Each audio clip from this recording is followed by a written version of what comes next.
Be exalted, O Lord. Amen. Bless your people, bless your children. In Jesus' powerful name we pray. Amen. Everyone say amen. Let's put our hands together for Lord. Rejoice in the Lord. There's no reason to be sad. Rejoice and rejoice and rejoice in the Lord. Amen. You know, one of the reasons you should rejoice is because you are doing the right thing. Amen. Can somebody say, I'm doing the right thing? I'm doing the right thing. When you are in the presence of the Lord, you are doing the right thing. You are sitting before your Creator, your Maker, the one that knows your liver, how strong, how long that liver will last in this world, the one that knows the number of hairs upon your head. Let me just remind you that you're sitting before the one that made the ocean. Amen. The current ocean, you know, ocean is current forever. It's alive.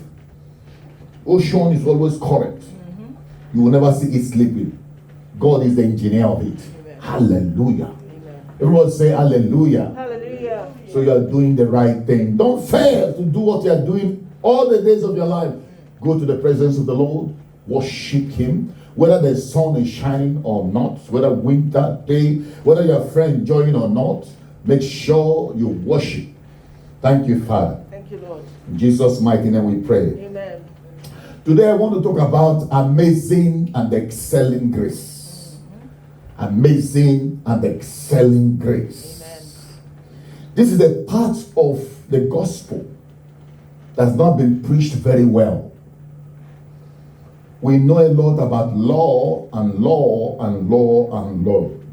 The era of law, the 10 Commandments, but little we know about grace. And it has caused a lot of trouble because people don't understand grace. Because man has this nature that he must labor. He must suffer before he wins. Which is opposite when you talk about grace. Grace gives you something that you don't merit, you don't deserve. So that is why I want to talk about amazing.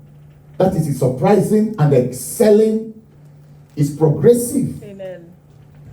So the grace of God is amazing because it's surprisingly great. It's incredibly astonishing. Hallelujah. It's also excelling because it's unexceptionally good. Have power to make the recipient of it progress. No one receive grace and be the same. Grace have the power to progress a man. Grace have the power to progress a woman. Amen. No one comes under the umbrella of the grace of God without receiving transformation. Thank you, Lord. Hallelujah. Amen.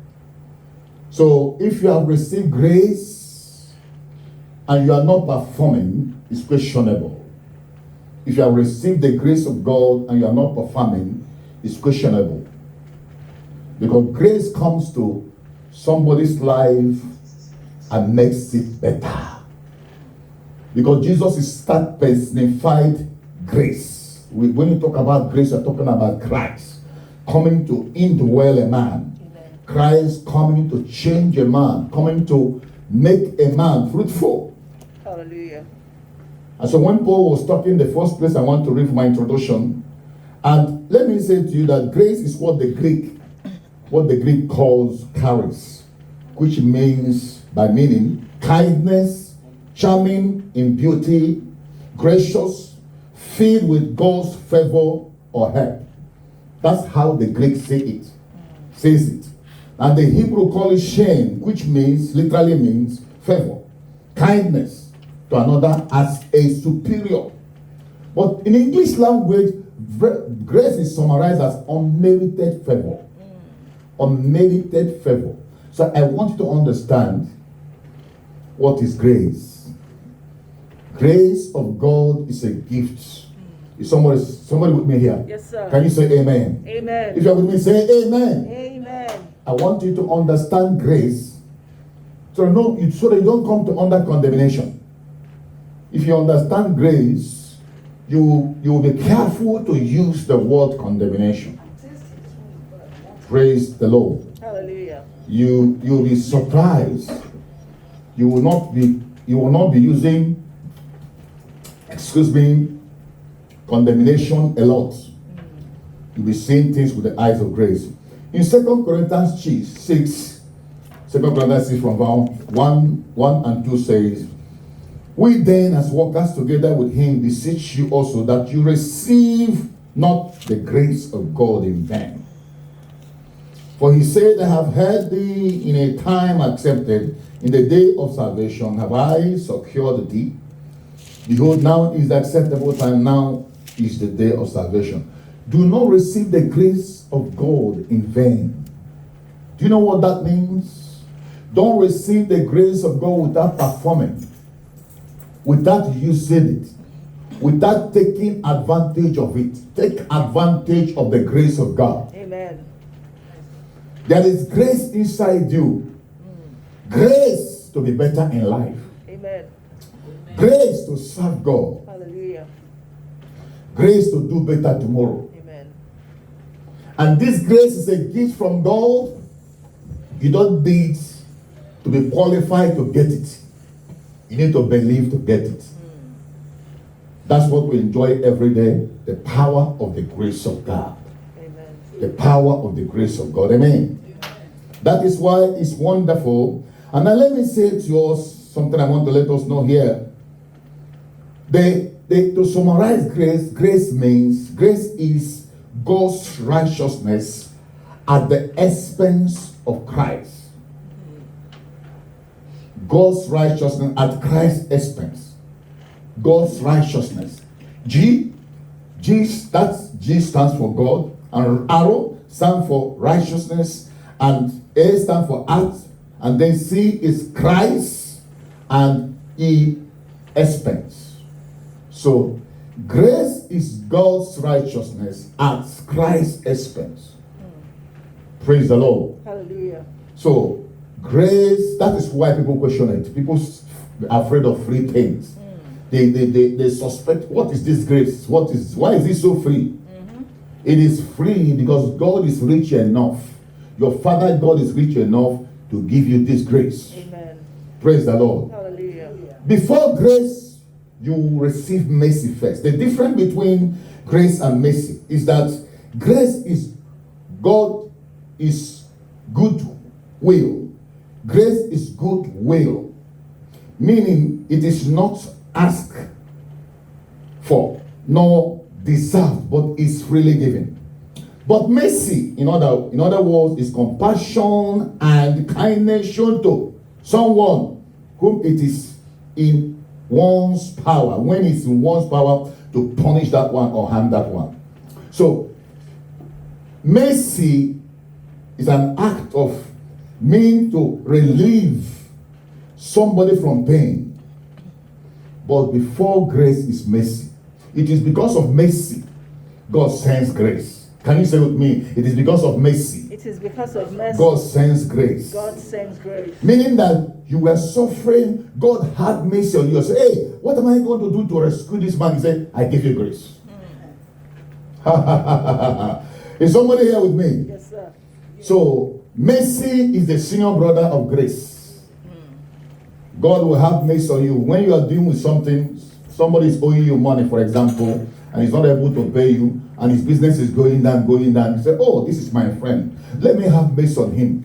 Now you will now tell him, okay, you are owing me 1,000. I just want you to look for 300 for me. You have given grace. Oh, glory to God. And so God gave us commandment, and we are not able to keep the whole 10 commandments. And we are dying and dying and dying and dying in sin. Israel dying in sin. God said, no. Well, I have mercy on you. And then God said, take grace free. Somebody shout hallelujah. Hallelujah. God said, take grace. So learn to give people grace. Amen. Your neighbor grace, your brother grace, your sister grace.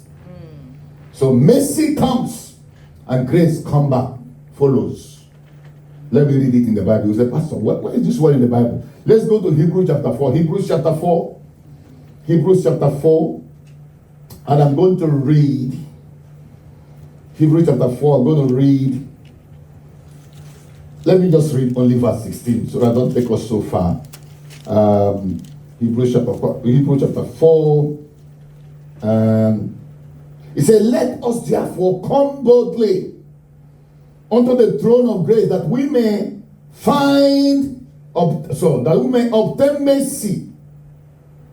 He said, let us come to the throne of grace, that we may obtain mercy, that we may obtain mercy and find grace. So when you obtain mercy, you find grace. Can you say, when I obtain mercy? When I obtain mercy, I find grace. I find grace. And find grace to help. You see, what grace does. Grace comes to help in times of need. Mm-hmm. So that man that was owing you, that could not pay 1,000, was in need. And then mercy came on your heart, compassion. Oh, look at that, my friend, that was on money before. Now he's going down his business. That's mercy, that's compassion. Mm-hmm. And you now call that your friend and say, oh, please, I know you owe me 1,000, but let me just give you 300 and give me. You have offered him what? Mercy. Undeserved. He doesn't deserve, because you don't owe him. He should give you your money, isn't it? Mm-hmm. But you have offered him unmerited what? Favor. Hallelujah. So you have to understand what is mercy, what is grace. Believe me honestly, if you're a Christian who don't know what you believe, you'll be deceived by people out there. People out there will tell you, will give you wrong one. That is why some people don't want to sit in a ministry that can teach them well. They go where they are giving prophecy, where they are giving something else. May the Lord have mercy on us in Jesus' name. Amen. One thing about grace is that grace comes with truth. Until you recognize that I am a sinner and I'm weak, I cannot do it, you are not qualified for grace.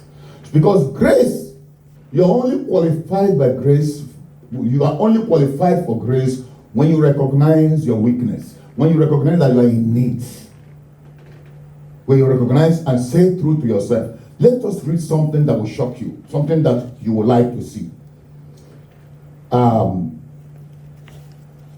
Timothy 1:15. A man recognized his trouble and he said it the way it is. 1 Timothy, please. Or you could play it in the screen for me, please. Play the screen.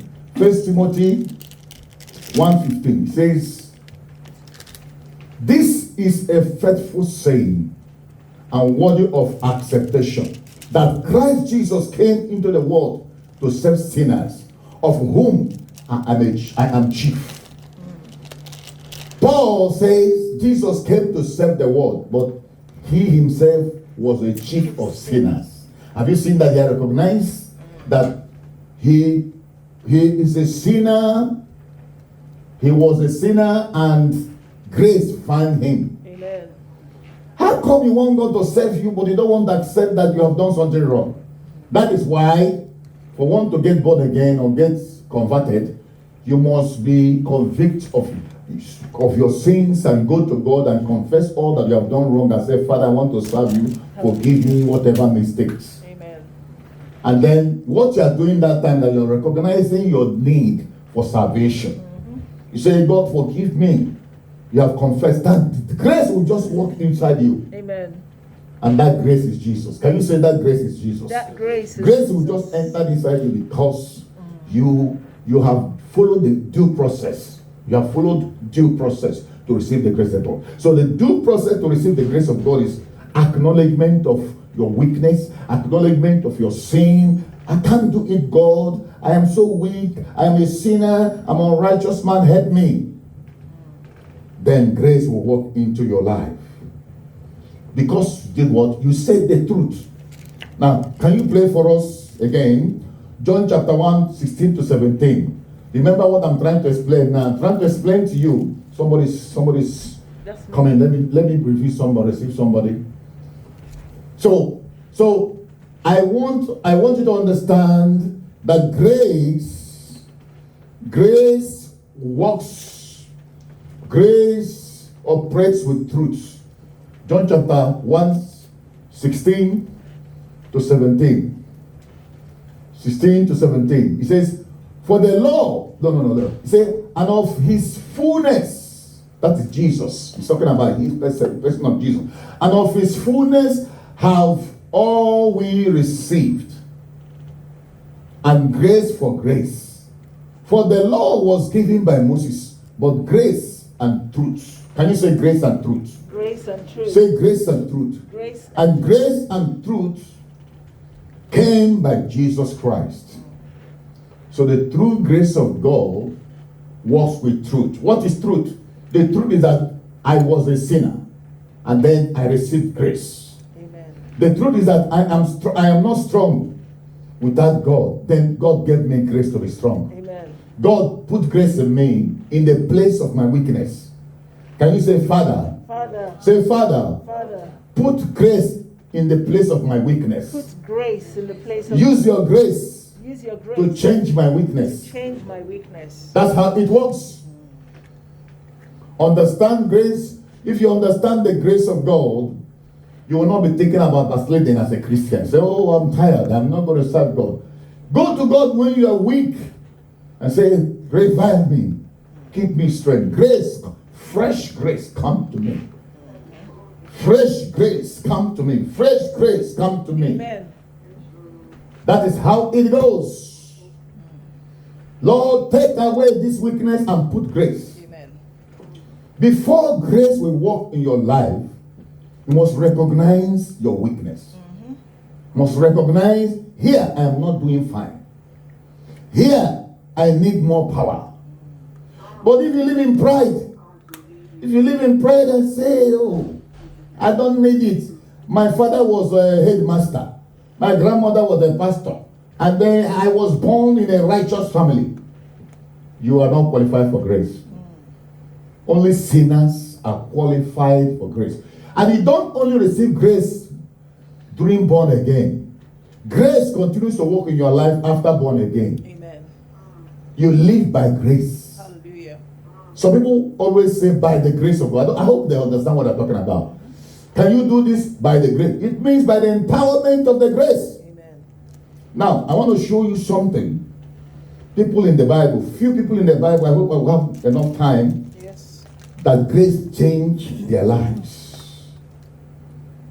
Let's go to Acts of Apostles, chapter 9. We're going to read from 1 to 9. I'm going to somehow rush it and pick up a few things. And Saul, yet breathing out threatenings and slaughter against the disciples of the Lord, went unto the high priest and desired of him letter to Damascus, to the synagogue, that he found any of this way. This way means Christian way.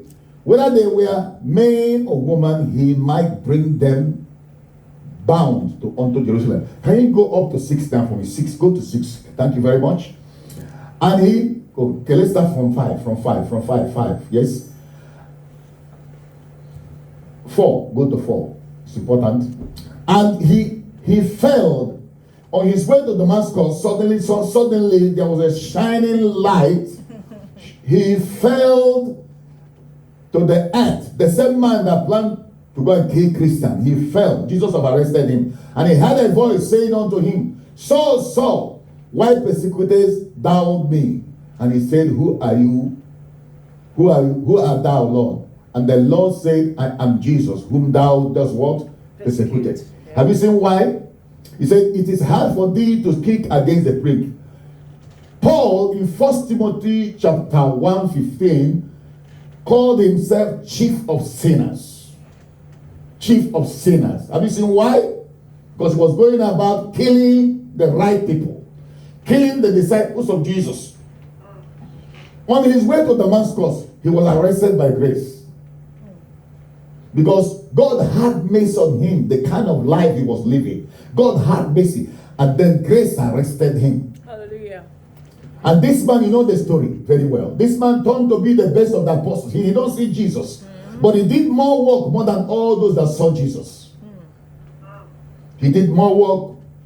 So this grace still works today. Amen. This grace can change crumbling business to better business. This grace can change lives. This grace can transform men and women and make them better. Amen. This grace can make you strong when you are weak, when you are tired. This grace can enable you to serve God and serve God and serve God. Hallelujah. By grace every morning, God, I receive grace for fresh anointing. Amen. I receive grace for fresh strength. Amen. I receive grace for fresh soundness of health. Amen. You begin to tap in from the grace of God. But something happened. God has told you I'm going to rush it. If you go home, you read it better.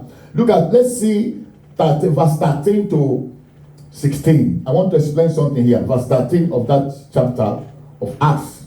He says, then Ananias answered, Lord, I have heard by many of this man how much evil he has done to thy saints at Jerusalem.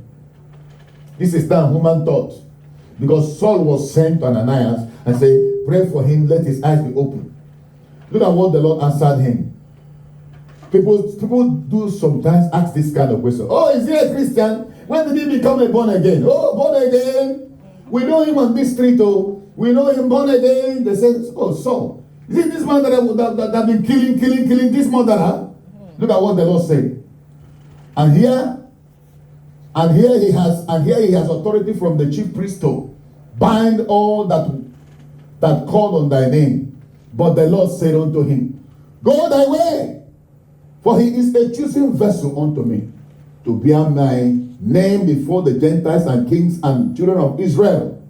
For I will show him how great things he must suffer for my name's sake. You see, don't condemn people God have justified by grace. Hallelujah. You know them as prostitutes. You know them as criminals. Whatever knowledge you have of them, God have justified them. Amen. You know this man who committed sin yesterday, you don't know he had discussed it in the night, last night with God.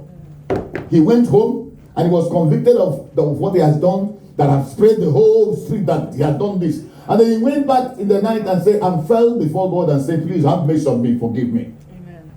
And early in the morning you saw him again the next day. Because you are not spiritually wise, you are not spiritually sensitive. Say, oh, he did that yesterday. But you don't know that God has forgiven him. Amen. That is why he said we should not condemn. Because the man you are condemning, that you know him to be robber, you know him, you don't know whether he had discussed with God last night and God has given him grace. But you are still having the same mentality, putting him in the same position and say, hey, this is a hell. But again, people, the mock. Be careful. Grace works like magic. Hallelujah. Hey, Jesus, thank you. Without grace, we will all perish. Oh, God of mercy. Without grace, we're all gone. Oh, so every day, Lord, send mercy. Grace comes upon us. Grace comes upon us. Without the grace of God, we can do nothing. That man you see is a giant in the Lord because of the grace of God. Oh. Amen. That man that has won so many souls for the Lord is because of the grace of God. Oh.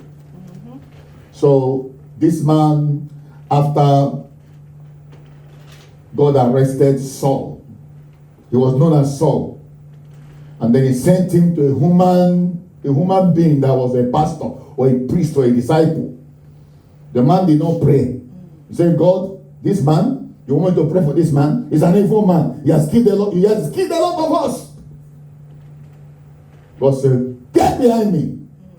It's a choosing vessel. Amen. Have you seen the power of grace? That's why I say to you, I'm ministering on today. I'm talking about amazing and excelling grace. Amen. Amazing and excelling grace. Amen. Grace is astonishingly amazing. Hallelujah. Grace is surprisingly amazing. Amen. And it's also wonderfully excelling people. Hallelujah. Progresses people, moves people forward, makes people champions. Grace will make you a champion. Amen. Hey, glory to God. Hallelujah. Grace will make you a champion. Amen. Thank you for grace. Thank you, Lord. And what is this grace? This grace is what? God's righteousness at Christ's expense. God's righteousness at Christ's expense. So Christ himself is that grace that we receive. Amen. Thank you, Jesus. Thank you, Lord. And so this man, from sinner, he became a preacher. There's another woman I want to, Mary Magdalene. Mary Magdalene, after she encountered the Lord, what happened? Luke chapter 8, 1 to 3. She began to minister to the Lord. 7 demons cast out from her. I want you to change your mentality. Change the way you look at it. Look at things with the eyes of grace. Analyze things with the wisdom of grace. Amen. And it came to pass afterward that he went throughout every city and village preaching and showing glad tidings of the kingdom of God.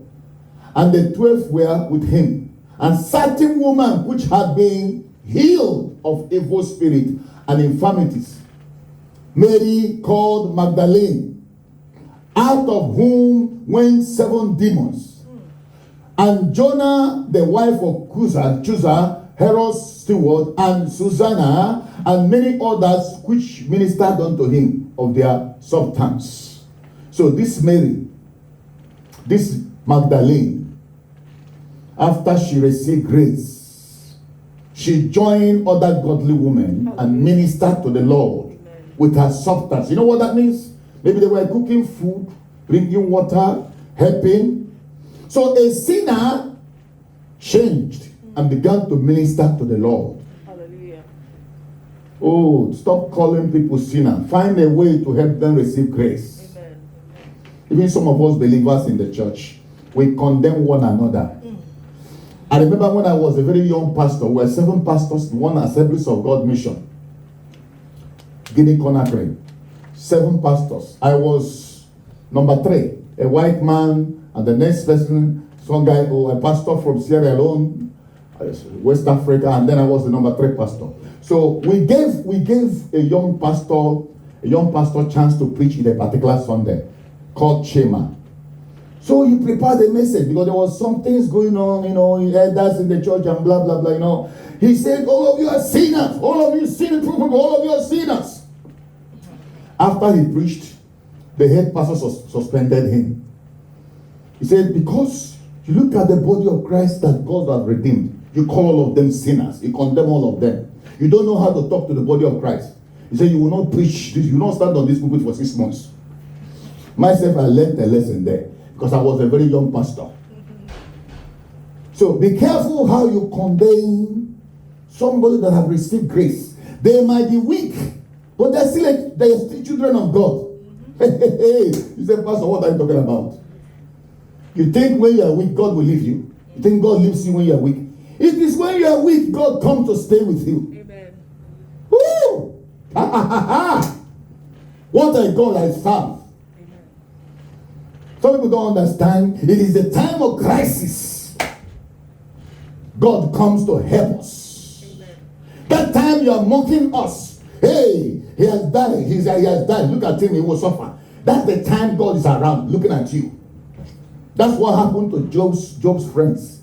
They came, hey, this man, righteous man in the east, what happened to you?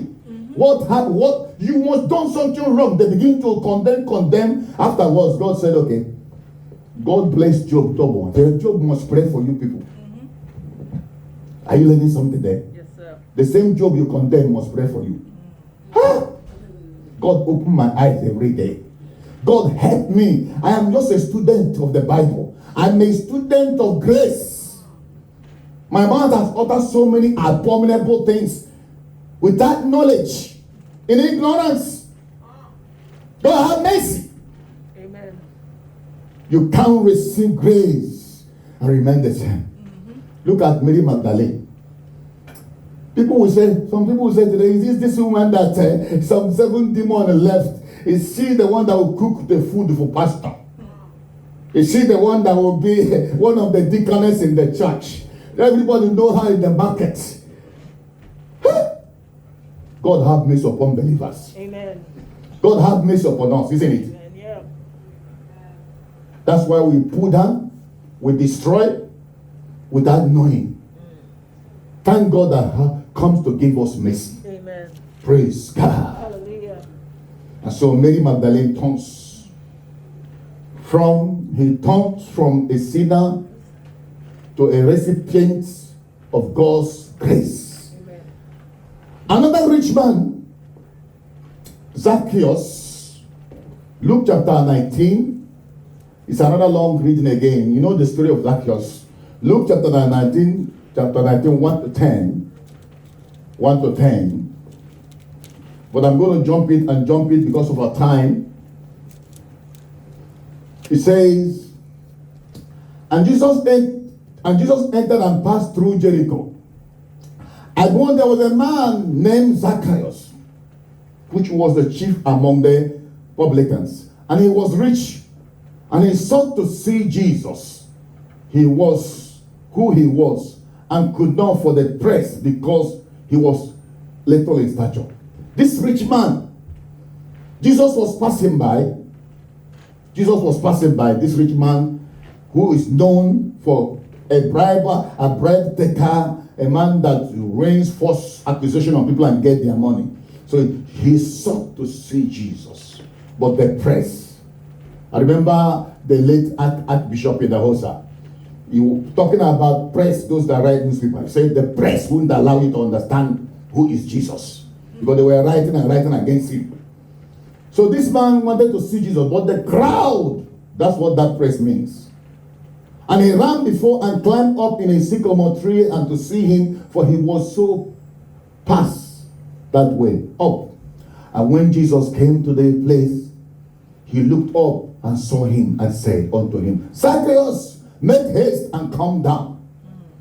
For today I must abide at thy house. Hallelujah. And he made haste and came down and received him joyfully.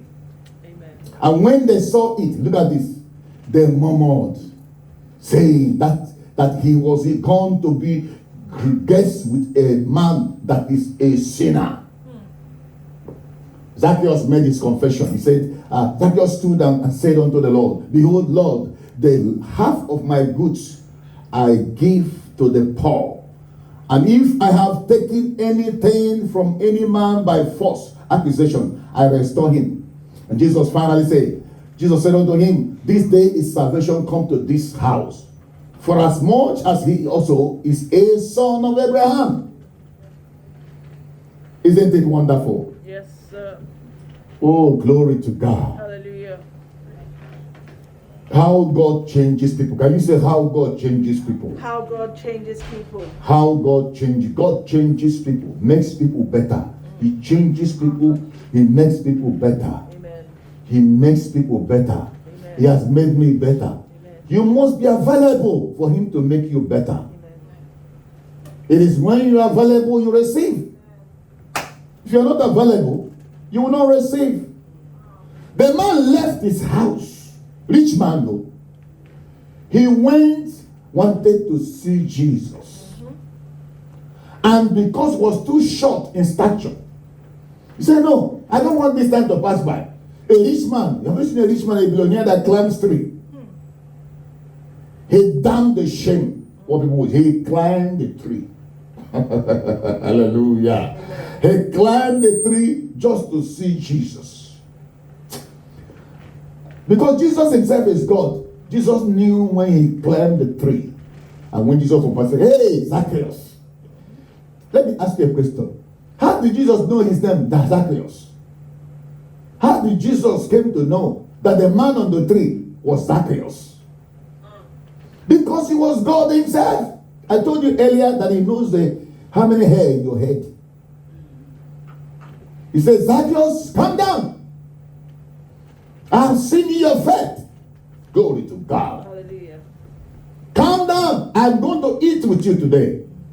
And the community people say, hey, we know him. You want to be against a sinner. Is it not the way we talk today? Against a sinner. He's against a sinner. Look at that sister. Look at that pastor. Be careful not to condemn people God have justified. Hallelujah. Be careful not to reject people God have accepted. Be careful to look at things with your eyes, human eyes, and conclude what you don't know. Samuel was sent to Jesse, David's father's house, to go and anoint one of his sons.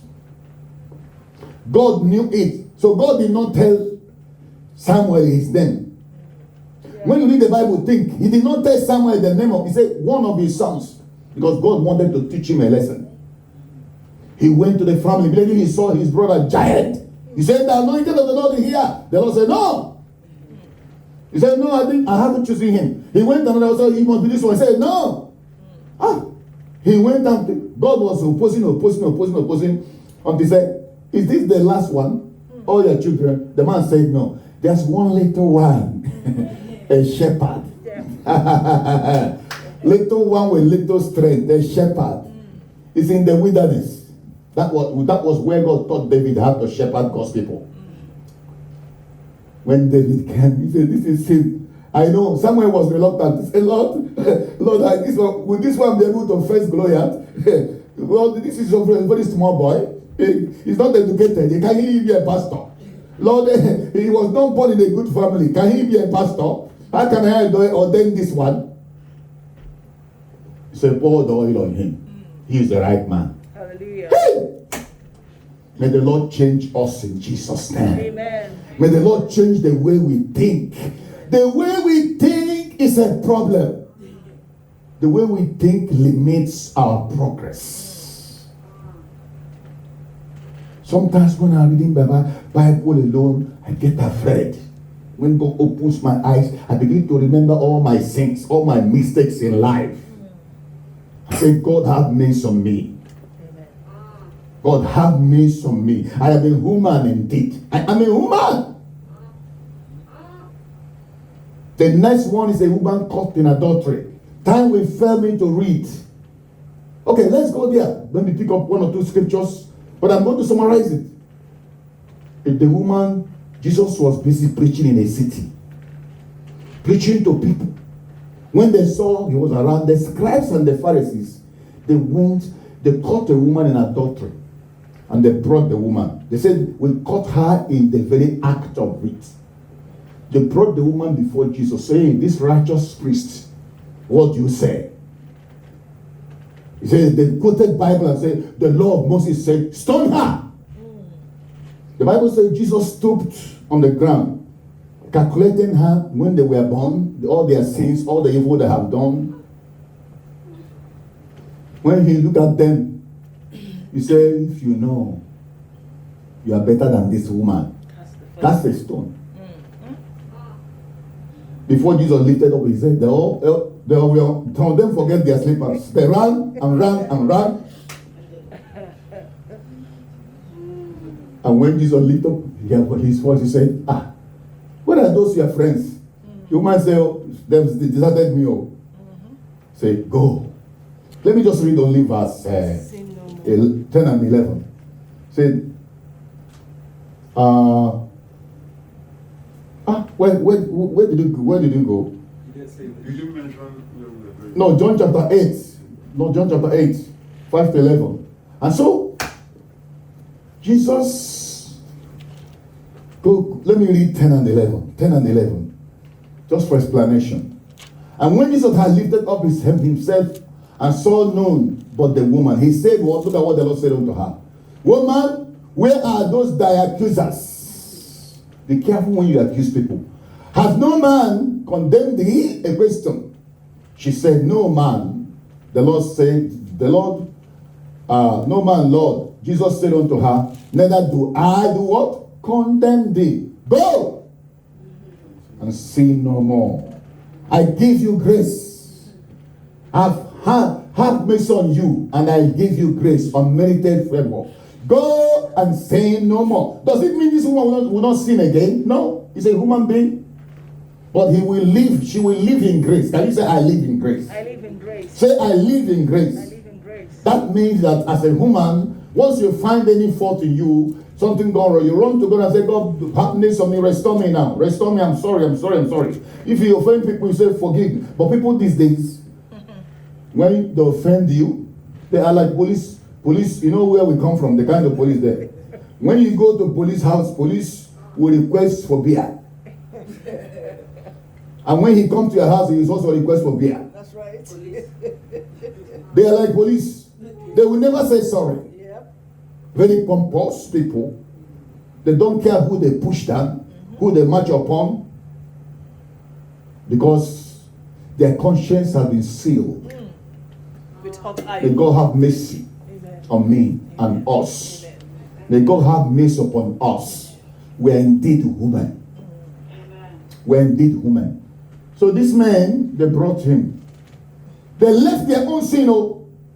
So they have committed that adultery before, but nobody caught them. They did it in the secret. But they brought this woman to act a show.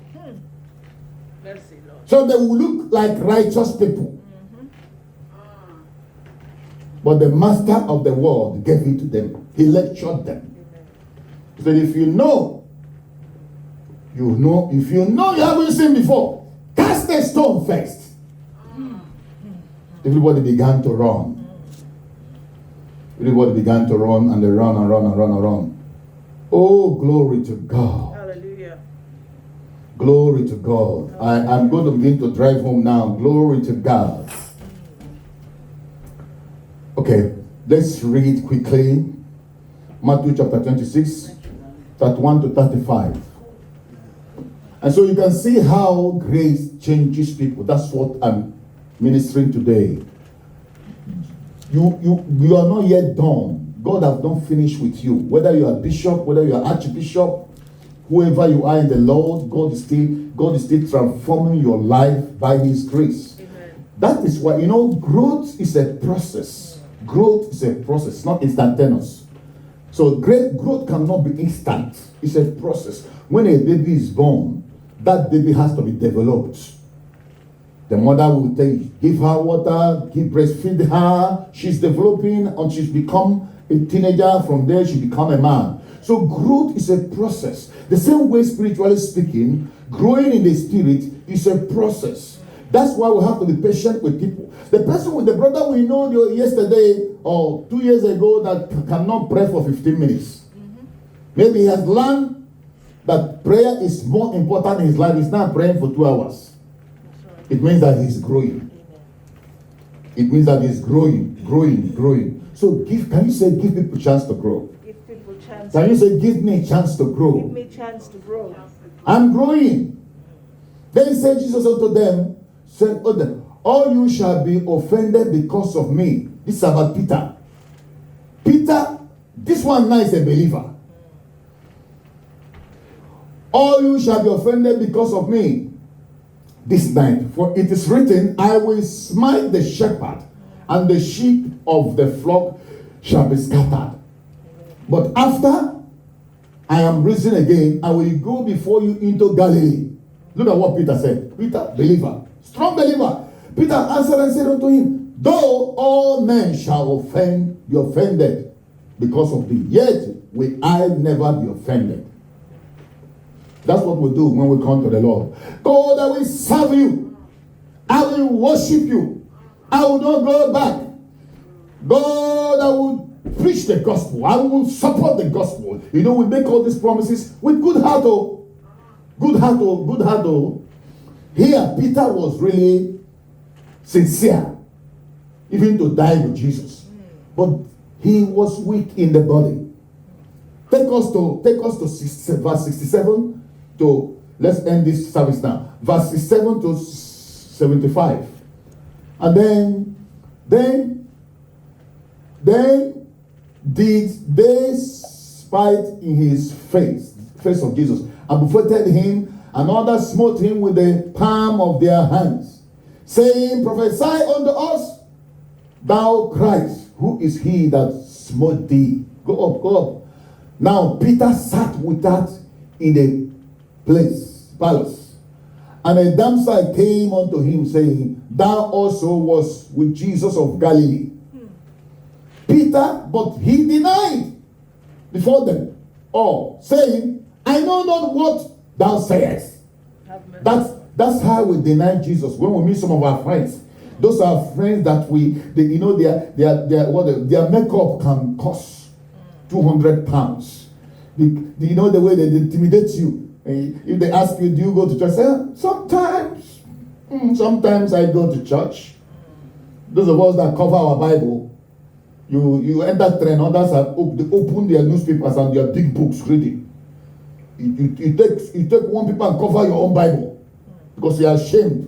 If they see you reading the Bible, they will be disappointed. This intelligent man, are you among them? Peter denied.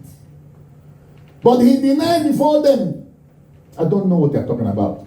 And when he was gone out into the porch, another maid, when God wants to teach you a lesson, you can't run away. Another maid saw him and said unto him that we are there, this fellow. He said that this fellow was also with Jesus of Nazareth.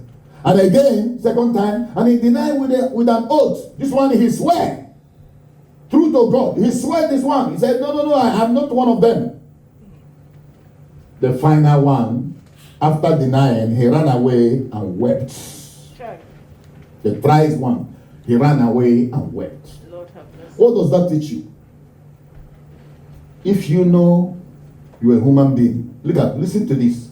Like if you know you're a human being and you might fall tomorrow, be careful to treat other human beings with love, compassion, and grace. Hallelujah. This one followed Jesus. He saw all the wonders of Jesus. This one walked upon the sea. Jesus was once on the boat. Peter said, and he left the boat and started walking upon the sea. Peter said, if you are the one, let me come. He went and walked upon the sea, at least for some seconds, isn't it? He denied the master. Right. When you are weak, cry for God to help you. Amen. Cry. Pastors do get weak. See those people that go to social media, they will record things that happen to people that fail, made mistakes. Sorry. You know you're a human being, but you treat other human beings like they are spirit. You know you need mercy, you will refuse to give others mercy. You know you need grace, and you refuse to give others grace. Because of where you are today, you have succeeded. You look down upon others. Look at Peter. Others were converted. Zacchaeus, from the world he came. Mary Magdalene, from the world, was converted. Peter of Paul also. But this one, Peter, don't follow Jesus already. He still denied Jesus. Lord have mercy. He still sinned against Jesus. Meaning, because when he saw the Lord, they were tormenting the Lord. He said, if I say I'm one of them now, they will also hang me with him here. He said, I better deny with all my strength. That's right. They asked him once, he said no. They asked twice, he said no. The third time he said no, I said no. Because they wanted to take him and crush him there. Yeah. He remembered what the Lord told him and ran away and wept for his life. Let us cry for our lives. God have mercy on me. I live in a sinful world. I'm a sinful man. I struggle sometimes. Help me, Lord. Stand up, lift up your hand. Let us begin to pray. Oh my God, my heart is. Thank you, Jesus. Begin to talk to God. Say, Lord, have mercy on me. Have mercy on me. Have mercy on me. Fill my life with your grace. Let me understand your grace. Let me live by your grace. Let your grace empower me. Let your grace empower me. Let your grace sustain me. Let your grace sustain my life, my going out, my coming in, Lord. Let me never lack grace in my life. Pray that prayer. Let me never lack grace in any day, in any minute, in any second of my life. In whatever I do, let the grace of God be with me to sustain me, to make me better, to teach me, to protect me from this evil world. The evil world have a way to see us. They have a way to see human beings, to see one another. God have mercy upon us. We can't do this without you. Forgive me, O Lord. Have mercy upon me. Thou son of David, have mercy. If you take grace from us, well, we all go naked. Nothing will remain. Nothing will be left. Mercy upon me. All we have, the air we breathe, is grace. Mercy upon me, Lord. That we slept last night and woke up this morning is grace. Oh, thank you for grace. Somebody begin to thank God for grace. Thank you for grace. Thank you for that grace that brought forgiveness to me, that washes me, that cleanses me. Lord, I give you all the glory, all the honor for your wonderful Father. Be glorified, O Lord. Thank you for the grace. Be glorified, O Lord. Cleanses me. I thank you for the grace Thank you. that washes me. Thank you, Holy Spirit. Grace that forges me. Thank you, mighty God. In the mighty name of Jesus. We honor your name. Hallelujah. We give you praise. Amen. We give you glory. In Jesus' mighty name we pray. Everyone say amen.